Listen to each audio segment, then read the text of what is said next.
Yo, what's up mga kamanong? Kayo ba ay nagugutom? Tara, kain tayo dito sa pansiteria at bulaluhan ni Tito Boy T.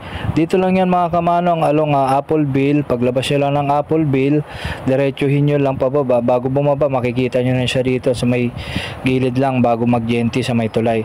So kung galing kayo ng Santa Quiteria, pababa lang hanggang Appleville, makikita nyo na yun doon sa may gilid mga kamanong.